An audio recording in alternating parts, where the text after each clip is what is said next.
Hair transplant एक बहुत बड़ा डिसीजन होता है आपके, उसका एक लाइफ का पार्ट होता है, तो आप अच्छे से सोच समझ के उसको लेना है। और पोस्ट ऑपरेशन जो केयर होती है वो अच्छा होना बहुत ज़्यादा ज़रूरी है, तभी जाके हमारा एक अच्छा रिजल्ट आ पाता है। सो हेलो दोस्तों, मैं हूं डॉक्टर जहांगीर और स्किन क्योर चैनल पे आपका स्वागत है।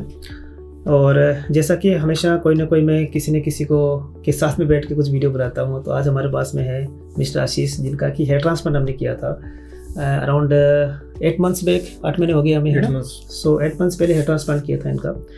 और कुछ क्वेश्चंस थे जो को मैंने इनको ऐड किया है, तो इनके बारे में मैं पहले बता देता हूँ कि इनका रफली 2200 ग्राफ्ट हमने लगाए थे, और जो एरिया था वो बेसिकली फ्रंट एरिया एंड थोड़ा सा टेम्पल एरिया था। अभी जो फोटोग्राफ देख पा रहे हैं, तो इनका ये वाला एरिया हमने कंस्ट्रक्शन किया था। और साथ में ये भी चैलेंज था कि इनका जो फ्रंटल एरिया था, ये वाला पार्ट या फिर मिडल एरिया, यहाँ पे थोड़ा सा थिनिंग भी था इनको। तो हमने बोला था कि आप इसको अच्छे से आप मैनेज कीजिए, ताकि आपका हेयर ट्रांसप्लांट का जो लुक है ओवरऑल लुक आपका अच्छे से मेंटेन रहे और लंबे समय तक मेंटेन रहे। ओके, तो आप रिजल्ट देख पा रहे हैं कि जो फोटोग्राफ देख पा रहे हैं, इनका काफ़ी अच्छा रिजल्ट आया है। और ओवरऑल देखें तो इनका हमेशा मैं 3 बातों को बात करता रहता हूँ कि फर्स्ट इज़ लाइक डिज़ाइन होना चाहिए अच्छा, तो एक अच्छा हेडलाइन डिज़ाइन देख पा रहे हैं। अब वहाँ से देख पा रहे हैं कितना अच्छा, एक बिल्कुल नॉर्मल दिखाई दे रहा है। सो बेसिकली हेयर ट्रांसप्लांट का मतलब यही होता है कि आपका जो लुक है हमेशा वो मेंटेन रहे और दिखने में आपको बालों के बारे में कोई भी कमेंट नहीं करे, है ना। तो वो सबसे अच्छी बात होती है, उसी को बेस्ट हेयर ट्रांसप्लांट बोलते हैं। ओके, और एक अच्छी डेंसिटी होना ज़रूरी है। तो डेंसिटी होगी तभी, क्योंकि डेंसिटी के बिना तो वो रिजल्ट आ नहीं पाएगा। और डायरेक्शन होना बहुत ज़रूरी है। तो एक अच्छा डायरेक्शन के साथ में जो कि एग्जिस्टिंग हेयर है उनके साथ डायरेक्शन होना ज़रूरी है, ताकि प्लांटेड हेयर अलग नहीं लगे और जो आपके जो एग्जिस्टिंग हेयर है वो अलग नहीं लगे। तो इस तरह से देख रहे हैं कि अगर आप यहाँ से देखोगे आप आशीष को, तो आपको लगेगा नहीं कि इनका हेयर ट्रांसप्लांट ऐसे किया गया है। ओके, तो I think this is one of the good result that we have scene.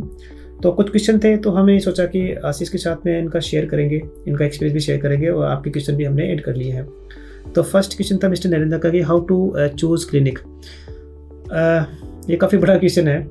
पहले मैं इनसे पूछ लेता हूँ कि आप, हाँ actually we are in Delhi, आप जानते हो, लेकिन आशीष आए हैं भोपाल से। तो भोपाल से यहाँ तक आने का क्या रीज़न था, मुझे बताइए, कैसे हमें आपने किया। मेरे को हेयर ट्रांसप्लांट तो कराना ही था, और कि मेरी एज भी बहुत दिखने लगी थी। हेयर ट्रांसप्लांट में बाल जब रिसीड हो गए थे बहुत ज़्यादा, तो मैं यूट्यूब पे सर्च कर रहा था, तो मैं सर का वीडियो देख रहा था, मिस्टर जहांगीर सर का। तो मुझे उनका कॉन्फिडेंस तो मेरे को मतलब कॉन्फिडेंस हाई हुआ। सर ने इतना ईजिली एक्सप्लेन करा हुआ था अपने वीडियोज़ में, और हेयर लाइन भी देखी हुई थी मैंने। डॉक्टर थे, उनका भी हेयर ट्रांसफर किया सन उस टाइम, तो वो वीडियो देखा मैंने। ओके, तो उससे कॉन्फिडेंस मेरा बूस्टअप हुआ। तो मैंने सर सोचा कि सर से ही मिलना है और सर से ही हेयर ट्रांसप्लांट कराना है मुझे उस टाइम। तो पहली बात ये होगी, ठीक है, आप जहाँ भी हो, ठीक है, सबसे पहले आप एक अच्छे डॉक्टर को चुनिए जहाँ पर भी हो, जैसे किसी भी सिटी में हो। There are so many good doctors are there in our cities. Okay, तो एक अच्छा डर्मेटो सर्जन या फिर प्लास्टिक सर्जन को वैसे चुनिए। एक क्लिनिक का सेटअप भी थोड़ा अच्छा होना ज़रूरी है हेयर ट्रांसप्लांट के लिए, बिकॉज लंबी चलने वाली सर्जरी है। थोड़ा सा एक्स्ट्रा कह सकते हैं कि जो केयर वाला पार्ट क्लिनिक में होना चाहिए, साफ़ सुथरा क्लिनिक होना चाहिए। आप इस तरह से आप चूज कर सकते हो। थर्ड होता है कि पोस्ट ऑपरेशन केयर। देखिए 50% पार्ट होता है डॉक्टर ने काम कर दिया आपका हेयर ट्रांसप्लांट, 50% काम होता था आपका केयर का, ठीक है। जैसे आशीष ने बहुत अच्छे से केयर किया था, हालांकि भोपाल में थे लेकिन रेगुलरली आ रहे थे हमारे पास में केयर करने के लिए। तो वो जो होना बहुत ज़्यादा ज़रूरी है, क्योंकि सिर्फ plantation is not a kind of a complete hair transplant, है ना। जब तक हम उसका अच्छा केयर नहीं करेंगे, तब तक अच्छे बाल नहीं उगेंगे, तो हमारा जो पर्पज़ है वो सॉल्व हो नहीं पाएगा। ओके, तो ये सारी चीज़ें। सेकंड क्वेश्चन मिस्टर आबाश का है, वो बोल रहे हैं कि रिजल्ट कब तक आता है। आबाश, काफ़ी कॉमन क्वेश्चन है ये वाला। रिजल्ट रफली 6 to 8 मंथ्स में आता है। 6 मंथ्स में ये कह सकते हैं कि आपका हेयर है ना, काफ़ी एरिया कवरेज हो जाता है उनका, ठीक है। आपका जो बाल्डनेस है वो खत्म हो जाती है। लेकिन 6 to 8 मंथ्स में क्या होता है कि बाल फिर वो रिफाइंड होते हैं और अच्छे होते हैं, वो ग्रो होते हैं। तो ऐसा लगता है कि ठीक है, they are like growing very normally. Okay, तो एक अच्छा, आप इसको ऐसे समझो कि जैसे छोटे छोटे प्लांट्स होते हैं, पहले वो अलग अलग थोड़े डायरेक्शन में हो सकते हैं, लेकिन जब एक अच्छा क्रॉप होता है, थोड़ा अच्छा ग्रो करते हैं, तो दे विल लुक यूनिफॉर्म। तो जो यूनिफॉर्मिटी वाला पार्ट होता है वो रफली 7 to 8 मंथ्स के बाद में आता है, राइट। तो जैसे अभी आप ये यूनिफॉर्म देख रहे हैं, इनको आपको अलग से बाल कोई दिखाई नहीं दे रहा, लेकिन अगर आप 6 महीने के या 5 महीने के बाल देखोगे ना, तो कुछ बाल आपको लग जाएगा कि हाँ, कुछ ऐसे बाल हैं जो कि बहुत छोटे हैं, कुछ पतले हैं, कुछ थोड़ा ट्विस्टेड निकल रहे हैं। ये सारी चीज़ें होती है। लेकिन 8 मंथ के बाद में काफ़ी चीज़ें कह सकते हैं कि वो यूनिफॉर्म हो जाती है हमारी, है ना। नेक्स्ट क्वेश्चन है कि मिस्टर आलोक का कि कितने दिन रिजल्ट। ठीक है, ये तो मैंने कवर कर दिया, आपका ये क्वेश्चन था। नेक्स्ट क्वेश्चन है मिस्टर नवीन का कि पोस्ट हेयर ट्रांसप्लांट केयर। नवीन, पोस्ट हेयर ट्रांसप्लांट केयर की बात करें तो मेरा एक वीडियो बना हुआ है तो आप इसका लिंक मैंने ऊपर दे रखा है, तो उसको ज़रूर देखना आप कि immediately after hair transplant what kind of care is needed, okay.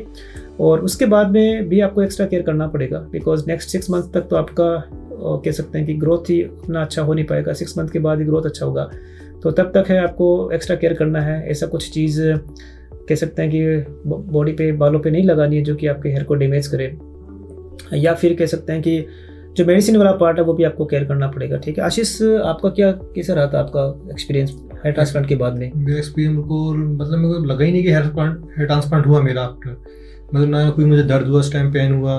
Pen वाला पार्ट ज़्यादा नहीं हुआ था। पेन वाला पार्ट हम हर वीडियो में कहीं ना कहीं डिस्कस करते हैं। देखो, हमेशा ये कंसर्न रहता है ये पेन वाले पार्ट का, तो कोशिश ये रहती है हमेशा कि पेन को कम से कम किया जाए, है ना। और अगेन एक वीडियो ज़रूर बनाओ मेरा, उसको पक्का देखिए, ताकि आपको पेन से वो चीज़ें ज़्यादा डरने वाली बात नहीं है उसमें, राइट। चलिए, ओके नवीन, नेक्स्ट है कि मेडिसिन चयन का क्वेश्चन है कि डॉक्टर मेडिसिन यूज़ करना है नहीं करना है। बिल्कुल चयन मेडिसिन यूज़ करना पड़ेगा हेयर ट्रांसप्लांट के बाद भी, ताकि आपके बाल, जो प्लांटेड बाल है वो भी अच्छे ग्रो करें और एग्जिस्टिंग हेयर है वो भी आपके अच्छे ग्रो करें। आशीष, आप यूज़ कर रहे हो? मेडिसिन डेली ले रहा हूँ मैं। मेरी यूज़ कर रहे हो? एक तो है मिनोक्सिडिल जो हमें यूज़ करना ही पड़ेगा, और दूसरा अगर डॉक्टर आपको बताए तो हो सकता है कि फिनिस्टाइड आपको ऐड करना पड़े, या फिर और कुछ जो मेडिसिन है वो भी आपके लिए ऐड हो जाए, है ना। और मिस्टर कमल का क्वेश्चन है कि what do you consider for the best hair transplant? Best hair transplant का मतलब यही है कमल की एक अच्छी डेंसिटी होनी चाहिए, एक डायरेक्शन बहुत अच्छा होना चाहिए, और सबसे बड़ी बात है कि आपका लुक नॉर्मल दिखना चाहिए, okay. This is called the best hair transplant. So ये वाला पार्ट था, और कोई क्वेश्चन हो किसी तरह का तो मुझे ज़रूर पूछ लीजिए। और आशीष, अगर you want to say something? मुझे सर का सबसे पहली बात है, सर का नेचर बहुत अच्छा लगा। Thank you so much for that. इसने मेरा कॉन्फिडेंस बूस्ट अप किया, और मैं सर्जरी करवा पाया सर से। और सर को जब भी मेरे को जरूरत पड़ी, यदि मैं लॉकडाउन टाइम भोपाल में रहा, सर को कॉल किया, सर ने मेरा कॉल उठाया और मुझसे बात की और मुझे समझाया यदि कोई प्रॉब्लम आई भी मुझे, और तुरंत मेडिसिन प्रिस्क्राइब की कि आशीष ये मेडिसिन लेना आपको उस टाइम। बिल्कुल, देखिए हमारा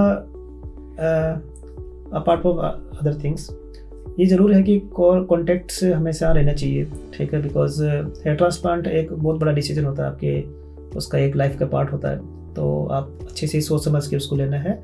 और पोस्ट ऑपरेशन जो केयर होती है वो अच्छा होना बहुत ज़्यादा ज़रूरी है, तभी जाके हमारा एक अच्छा रिजल्ट आ पाता है। आशीष, मैं डेफिनेटली पर्सनली हमेशा कोशिश करता हूँ कि मैं हमेशा जो है कोई भी प्रॉब्लम है उसको अर्ली स्टेज पे ठीक किया जाए, ताकि वो ज़्यादा हमारे बॉडी को डैमेज नहीं करे, हेयर को डैमेज नहीं करे, और हमारा रिजल्ट भी बहुत अच्छा है। Okay, so thank you so much for Ashish coming with us, है ना। ये काफ़ी दूर से आए हैं भोपाल से, अभी इनको शाम को ट्रेन अभी निकलना है, तो thank you for giving your time. और उम्मीद करेंगे कि आपके अच्छे से बाल उगते रहें, ठीक है, अच्छे से ग्रो करते रहें और बालों को मेंटेन करें, है ना। तो ये था आज के लिए। So thank you so much for watching the video. और हाँ, हेयर ट्रांसप्लांट संबंधी कोई भी क्वेश्चन हो आप हमसे पूछिए, हम नेक्स्ट जो भी सेशन होगा उसके अंदर हम उसको ऐड करेंगे। So thank you so much guys for your love and for your everything, okay. Thank you so much.